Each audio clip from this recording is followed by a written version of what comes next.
السلام عليكم ورحمة الله تعالى وبركاته. نتمنى تكونوا على خير وبخير ويلقاكم هذا الفيديو وانتم بصحة وعافية يا ربي. هنا غادي نحضر معكم ان شاء الله واحد الكيك اللي غادي نحتاجوه نهار العيد. واخا نديروا الحلويات كما درنا راه غادي نحتاجو ضروري الكيك. هذا كيبقى دائما ابار، يعني دائما هذا كيكون يعني بوحدو من دون الحلويات. اذا هنا كتشوفوا هذا الكيك انا يعني صايبته، راه كيجي خفيف، صايبته باللوز. واحد الكاس ديال اللوز، يعني غتنقصوا واحد الكاس ديال الدقيق وغادي ديروا الكاس ديال اللوز. هادو هما المقادير اللي فيه، يعني راه كما الكيك العادي، فقط هذاك الكاس ديال اللوز اللي غادي تضيفوا ليه. وكيجي خفيف اللوز، كيجي خفيف في الكيك بزاف بزاف. كيجي داك الكيك مبومبي وكيجي زوين ما شاء الله، والمذاق وحتى يعني الريحه اللي كيعطي داك الكيك. الكيك اللي فيه اللوز كيعطي واحد الريحه زوينه ما شاء الله. نتمنى ان شاء الله تعجبكم هذه الوصفه، وما تنساوناش من الدعم ديالكم، اللايكات ديالكم، التشجيعات ديالكم، يعني والتعليقات ديالكم المحفزه. وكنشكركم عليها دائما، ونتمنى ان شاء الله لكم فرجه ممتعه، والى الطريقه والمقادير كذلك. اذا هنا كنحتاجوا واحد الاناء. كنحتاجوا هنا واحد الاناء كنديروا فيه واحد شويه ديال الملحه، واحد القبصه ديال الملح. راه يعني كتشوفوا هاد المقادير راه كما الكيك العادي، راه زايد فيه غير داك الكاس تاع اللوز فقط لا اكثر. هنا كناخذ انا واحد 4 البيضات، خديت يعني 4، يعني عندي صغار. الا عندكم البيض كبير غادي ديروا 3.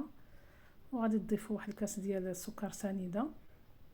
انا ضفت هنا الكاس كله، يعني لان غادي نستعمل واحد الزبادي او واحد دانون مسوس ما فيه حتى سكر.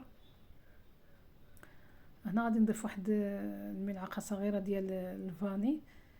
الا عندكم الفاني الساشي حتى هي غادي ديروها، اي فاني عندكم بودر يعني ماشي مشكله، سائله، اي يعني فاني ماشي مشكله. هنا زدت واحد الكاس ديال الزيت من نفس المقدار ديال سنيده ديال السكر. وهذا هو دانون اللي غادي ندير. هنا خديت هذا، يعني كان متواجد عندي هذا يعني ناتير طبيعي. الا عندكم ديال الفاني تقدروا ديروا تاع الفاني كيجي زوين، ما عندكمش ديروا كاس ديال الحليب. المهم اللي متوفر عندكم، راه كما كنديروا الكيك العادي. وانا كنت درت معكم ديجا واحد الكيك بحال هكا تقريبا، راه كاين عندي في المنتدى. هنا خديت اللوز، كاس ديال اللوز، يعني طحنته، يعني ما حمرته ما حتى حاجه، عادي طحنته بقشورو يعني عادي. وضفت الكاس الاول ديال الدقيق، وغادي نضيف الكاس الثاني. يعني كتشوفوا الكيسان يعني راه ما غير مملوئين، حيت الدقيق عندي انا راه ما يعني الدقيق عندي راه كيتشرب. وردوا البال الدقيق، الا عندكم ما كيتشربش ردوا البال. المهم انا 2 كيسان راه ما عامرينش مزيان. وهنا ضفت واحد الخميره اللي فيها 15 غرام، وزدت عليها واحد الملعقه اخرى، يعني 20 غرام ديال الخميره اللي درت.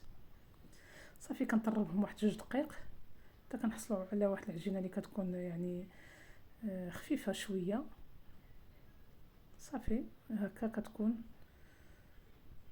وهنا خديت، هذا كيبقى اختياري، انا خديت هنا 2 معالق يعني ديال الكاكاو، وحده ديال الكاكاو وحده ديال الشوكولا الحلوه، نيسكوي او اي شوكولا عندكم. كديروها مع المره كتخلطوهم بزوج. انا هنا خديت 2 معالق صغار ديال الحليب، يعني في مقدار، يعني بمقدار ملعقه كبيره اللي غديروا ديال الحليب، باش ما تجيناش يعني ديك الشوكولا يعني ثقيله.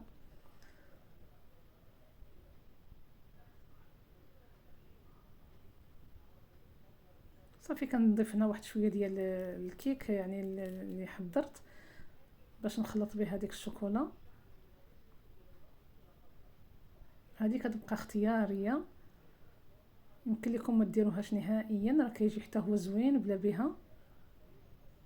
صافي هنا كنجيب واحد المول ديالنا اللي كيكون كبير، يعني انا عندي هذا الحجم عائلي. وكتعرفوا نهار العيد يعني غادي نحتاجوا يعني يعني بحال هذا الكيك اللي كيكون عندنا يعني بحجم كبير. صافي كنفرغ داك الخليط ديالي، وفي هاد الاثناء راه درت الفران كيسخن من الفوق ولتحت.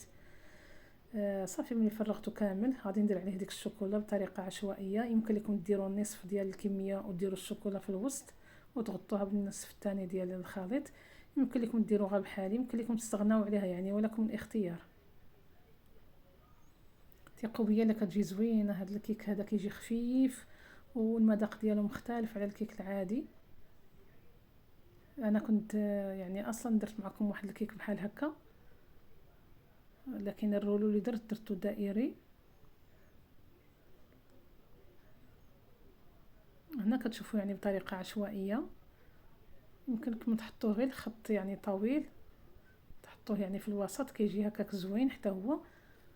صافي هنا غندخلو الفران حتى كيطيب وكنحصلوا على هاد النتيجه هادي، كيجي ما شاء الله يعني مبومبي، يعني ما شاء الله. كنتاكدوا منه هنا نشوفوا واش طاب ولا لا قبل ما نحيدوه من هذاك المول. صافي ملي كنتاكدوا منه بلي راه طايب،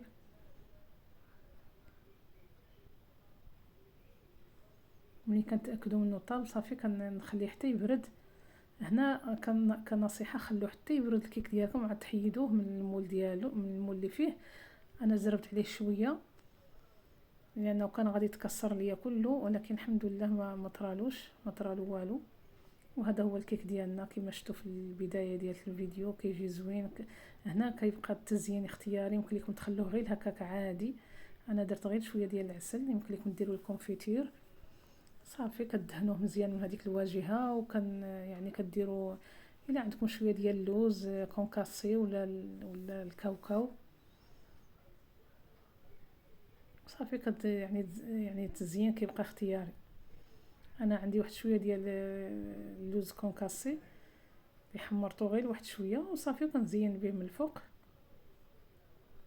ثقوا بيا لي هاد الكيك راه ما كيبقاش يعني في النهار وفي ساعته كيمشي، لان المذاق اللي فيه وخفيف بزاف بزاف، يعني كتشوفوه هشيش يعني مبومبي، يعني ما شاء الله. لان اللوز هو هذاك اللوز يعني في الكيك ما كيكونش بحال الدقيق ثقيل. اللوز دائما في الكيك تيكون خفيف، تيخلي العجينه خفيفه. وهذه هي النتيجه، وكيجي ما شاء الله زوين، وبديك الشوكولا يعني يحمر لكم وجهكم مع الضيافين تاعكم نهار العيد. يعني ما كياخذش واحد الوقت يعني كتير، 35 دقيقه يعني ولا حتى 40 دقيقه فاش توجدوه وطيبوه يعني وهو حاضر. ونتمنى ان شاء الله يعجبكم، وما تنسوناش من الدعم والاشتراك، والسلام عليكم والى فيديو اخر ان شاء الله.